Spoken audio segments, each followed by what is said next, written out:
Hello, students, and welcome back to Diksha's Learning World. I hope you all are safe and secure at your places. I am Diksha Kesarwani, your English teacher, and today we will discuss a really very interesting topic, and that is how to improve English speaking skills. Okay, so we all want to know how to improve spoken English, right? But for some of us, there's big obstacle. Now, to improve English speaking, the best thing to do is talk with a native speaker. But all of us don't have that option, right? So, what if you don't know anyone who speaks English? Or what if you don't have time? Or what if you simply don't feel confident enough yet to practice with a native? So, how can you practice speaking English without anybody else to help you? Don't worry, you can still improve your spoken English even without a speaking partner. And in this video, I'll tell you 10 ways through which you can improve your English speaking skills. Okay, no speaking partner? No problem. So, the first thing which you have to do is you have to think in English.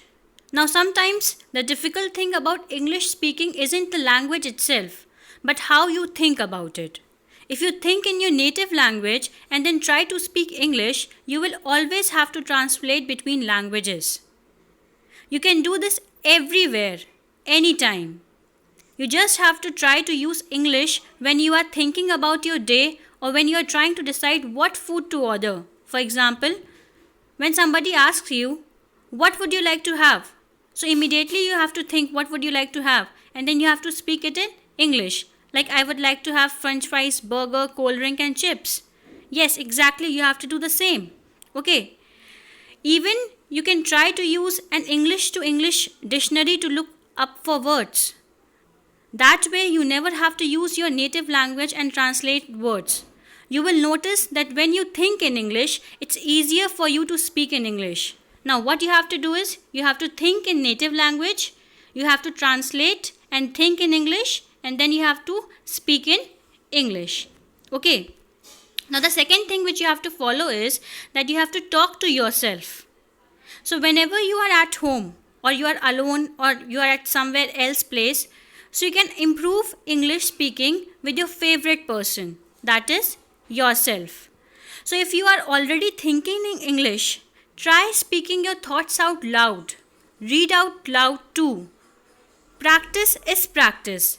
And even if you don't have anyone to correct your mistakes, just the act of speaking out loud will help you become more comfortable in speaking English. Now, the third step which you have to follow is that you have to use a mirror. Now, this is the best method to improve your communication skills. Whenever you can, take a few minutes out of your day to stand in front of the mirror and speak. Choose a topic. Set a timer for 2 or 3 minutes and just talk. Now, the point of this exercise is to watch your mouth, face, and body language as you speak. It also makes you feel like you are talking to someone, so you can pretend you are having a discussion with a study buddy like you always do, right? So, what you have to do is, you have to talk for the full 2 or 3 minutes.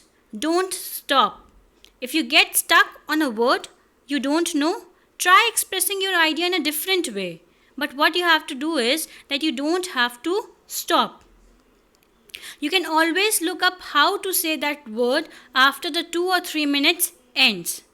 And this will definitely help you find out what kinds of words or sentences you have trouble with. Now, the fourth step which you have to follow is, you have to focus on English fluency and not grammar. So, when you speak in English, how often do you stop? The more you stop, the less confident you sound and the less comfortable you become. So, try the mirror exercise which was given in the previous slide. But change yourself, change your thinking. Try to challenge yourself to speak without stopping or stammering. Okay. So, this might mean that your sentences won't be grammatically perfect. And that's okay, no problem in that. If you focus on speaking fluently instead of correctly, you will still be understood and you will sound better, trust me. You can fill in the correct grammar and word rules as you learn them better. Okay, so next thing which you have to do is, that is the fifth thing which you have to follow, is that you have to try English tongue twisters. For example, like a big black bug bit a big black bear, made the big black bear bleed blood. So exactly you have to do the same thing and you have to repeat it 2 or 3 times. Okay, so tongue twisters are series of words that are difficult to say quickly. Another example is like the 33 thieves thought that they thrilled the throne throughout Thursday. Try saying this a few times. It's not easy, but still you can do it. Okay. Now the sixth step is that you have to listen and repeat. Now, do you watch TV shows or YouTube videos in English? Use them to improve your fluency. Choose a short part of a show and repeat it line by line. Try to match the tone, speed, and even the accent. It doesn't matter if you miss a few words. The important thing is to keep talking. Try to sound just like the native speakers on the show. Now the seventh thing which you have to do is that you have to sing along to English songs. Singing along to your favorite English songs will help you become more fluent. And this is a tried and true language learning method that's backed by science. Once you can sing along to Taylor Swift and Jason Mraz, you can test your skills with something a bit more difficult, that is rap. Okay, so rap is a great way to practice English because often the words are spoken like regular sentences. So if you are interested in doing rap, then definitely you can practice this exercise. Okay. Now the next step is that you have to learn phrases and not words. An even better idea is to improve English, is to learn word phrases, not just words. You might be using correct grammar and vocabulary, but it's still not how a native speaker would say it. For example, like you can say, how do you feel today? But a native speaker might say like, how you are doing? Or what's up? Like this. Okay. So phrases and expressions can be helpful for sounding more natural when you speak. Okay.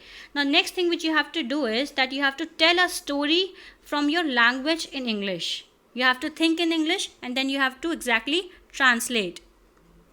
And this is, you can say, a funny method to test how well your spoken English has developed. Choose a story that you know really well and tell it in English.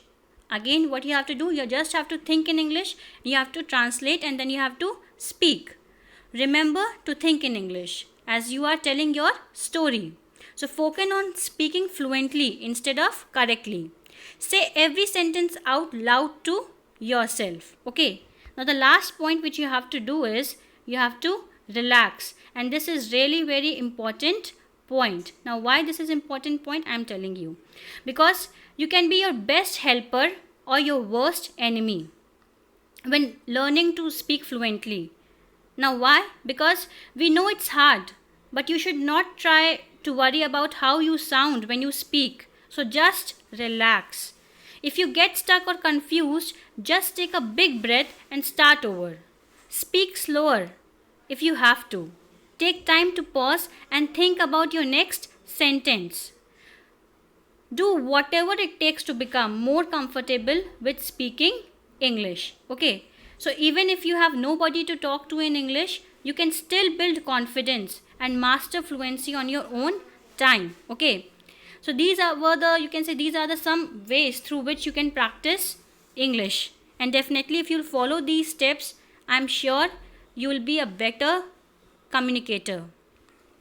So if you have liked my video, then please subscribe to my channel and share this video with your friends also, so that they can also learn something new. Thank you and all the best.